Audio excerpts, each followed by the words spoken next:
Zee 24 तास एक पाऊल पुढे. प्रभू रामचंद्र, रामायण, महाभारत, त्यातले महापुरुष, पात्र, देव आणि सध्याचा समाज, सध्याचा काळ याविषयी आपण चर्चा करतो आहोत.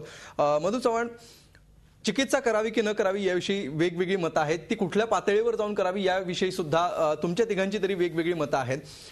मात्र आत्ता दामले सरांनी जो मुद्दा मांडला की त्या इतिहासाच्या पात्रांमधून किंवा पुराणातल्या पात्रांमधून आपण कसं वागावं याचा धडा घेण्यासाठी ती पात्र आहेत.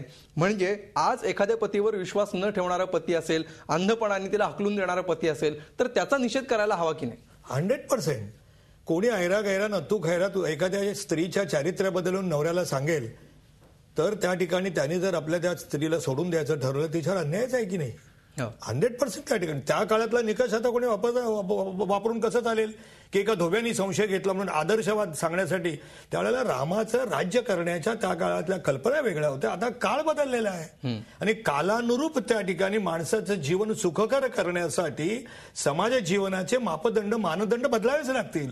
फक्त त्याचा केंद्रबिंदू हा त्या ठिकाणी साईबाब त्या ठिकाणी योग्य असला पाहिजे. सध्याच्या काळाचे निकष लावून रामाला वाईट पती ठरवणं अयोग्य आहे. अयोग्यच 100% अयोग्य. दुसरी गोष्ट आता एक फक्त हे म्हणाले की राजकारणी असं नाही.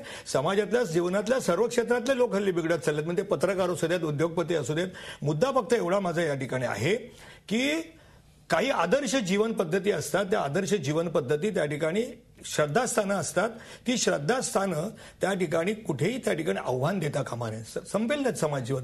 आज कुठल्या पिढीला नाही तर माणूस मग यंत्र होऊन जाईल. तसं एक उदाहरण देतो. जयंत नारळीकरांचं ज्यावेळेला सत्काराला बोलवण्यासाठी आचार्यात्रे गेले त्यावेळेला त्यांच्या टेबलावर गणपतीचा फोटो होता. ते म्हणाले की तुम्ही का ठेवलेले आहेत? ते म्हणाले या जगातल्या सगळ्या गोष्टी मला तांत्रिकदृष्ट्या माहीत आहेत, पण या जगावर नियंत्रण करणारी अशी एक अद्भुत शक्ती आहे ती मला माहिती नाही, म्हणून तिचं प्रतीक म्हणून मी गणपतीला मानतो. म्हणजे ते अंधश्रद्धाळू झाले नाहीत. म्हणून मला असे शेवटी म्हणायचे की रामायण आणि महाभारत हा धर्माचा, आता कोणीतरी म्हटलं की राजकारण्यांचा विषय नाही. काही राष्ट्रांचे आणि काही समाजाची काही आदर्श जीवन पद्धती असते आणि त्या आदर्श जीवन पद्धतीत काही मापदंड असतात. आणि मला असं वाटतं राम आणि कृष्ण हे त्याबद्दल एक आहे, तसं माझं मत आहे. त्याच्यामुळे किती बोलावं लोकांनी, पण कुठपर्यंत बोलावं याच्या मर्यादा मात्र प्रत्येकाने घालून घेतल्या होत्या असं माझं मत आहे. वर्तक माझं म्हणणं एवढंच आहे की चिकित्सा, मगासपासून विचार चालू आहे, चिकित्सा वेगळा झी 24 तासने कार्यक्रम ठेवावा की रामायणाबद्दलचे प्रश्न आम्ही काही धर्ममार्तंडांना घेऊन येऊ आणि उत्तरं देऊ. प्रश्न असा आहे की आज राम जेठमलानी इथे बोललेले आहेत तर त्याच्याबद्दल खरी तर चिकित्सा झाली पाहिजे की बाबा ती व्यक्तीला काय व्हॅल्यू, कशासाठी म्हणून प्रसिद्धी देतोय. आज लक्षात घेण्यासारखी गोष्ट आहे की त्यांना अजिबात प्रसिद्धी देऊ नका, हे आमचं म्हणणं आहे. आणि मधु चव्हाणांना मी जरूर सांगेन की भाजपने खरोखर आता अंतर्मुख होण्यासारखी गोष्ट आहे. कारण काही दिवसांपूर्वीच गडकरीजींनी वक्तव्य स्वामी विवेकानंदांबद्दल केलं होतं. आजचीच घटना आहे पुण्यामध्ये छत्रपती शिवरायांच्या कर्मभूमीमध्ये पुण्यामध्ये मोगलांच्या नावाने एक बाग बांधली गेली आणि आजच त्यांचं उद्घाटन गोपीनाथजी मुंडेंच्या हस्ते झालेलं आहे. माझं म्हणणं आहे की या सगळ्या गोष्टींचा अंतर्मुखून विचार केला पाहिजे. विनाशकाले विपरीत बुद्धी होता कामा नये आणि वेगळी चर्चा करण्यासाठी आवश्यक आहे. शेवटी मला फक्त एवढंच सांगा की जो मुद्दा आपण शेवटच्या घेतो आहे की रामावर टीका करणं अयोग्य आहे असं तुम्ही म्हणताय, ते सगळ्यांनाच मान्य आहे आपल्या पाहुण्यांना, कारण त्यावेळेचे निकष वेगळे होते, तो काळ वेगळा होता. मात्र आज अशी एखादी व्यक्ती जर वागत असेल तर ती व्यक्ती चूक आहे असं तुम्ही सांगता का? अगदी नक्की. मी तुम्हाला म्हणेन की चिकित्सा कशा पद्धतीची व्हावी असं मी तुम्हाला सांगेन की मध्ये कार्यक्रमाच्या चालू होती की दिवाळीत फटाके फोडू नका म्हणून जाहिरात चालू होती. आज आम्ही सांगतो की ही चिकित्सा झाली पाहिजे. कारण हिंदू धर्माच्या नावाखाली असं कुठे लिहिलेलं नाही की फटाके फोडा. आज भारतामध्ये 2000 कोटी रुपयांचे फटाके फोडले जात आहेत आणि अशा प्रकारची चिकित्सा व्हावी की जे गैरप्रथा आहेत, ज्या पद्धतीने धर्माच्या नावावर जर कुठे चुकीचं चाललं असेल, सनातन संस्थेचा प्रवक्ता म्हणून आम्ही सनातन संस्थेवर जाहीर पाठिंबा देतोय आणि अगोदरही यापूर्वी आम्ही कार्य करत आहोत की हिंदूंनी धर्माच्या नावाखाली फटाके फोडू नका. अशा प्रकारची चिकित्सा होऊ द्या. अगदी. आपली वेळ संपलेली आहे, मात्र शेवटी आपण डॉक्टर मंगला आठलेकरांकडे जाणार आहोत.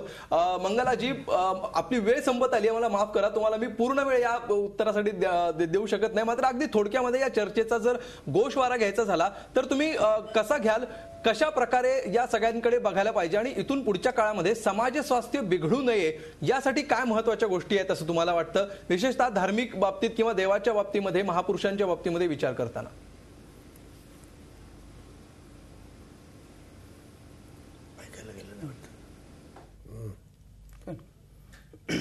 मंगलाजी, माझा आवाज येतो तुमच्यापर्यंत?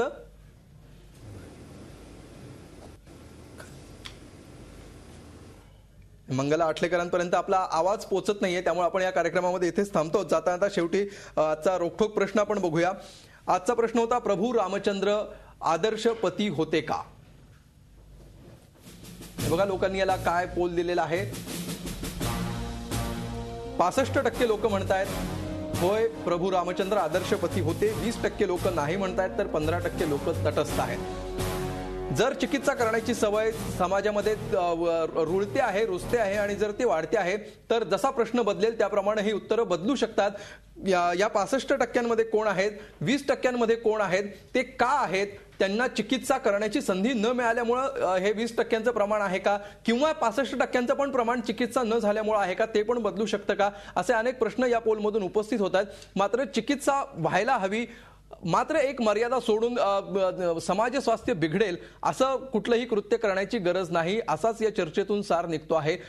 त्यामुळे इथून पुढे अशा प्रकारच्या विषयांकडे कशा प्रकारे पाहायचं, कसे ते आदर्श आहेत ते आजच्या जीवनामध्ये रुळवून घ्यायचे, याविषयी आपण बोललो. धन्यवाद सगळ्यांचे आमच्या स्टुडिओमध्ये आल्याबद्दल आणि या अत्यंत संवेदनशील विषयावर अत्यंत अभ्यासपूर्ण चर्चा केल्याबद्दल. रोखठोकमध्ये आज इतकंच. ताज्या बातम्यांसाठी पाहत रहा झी24.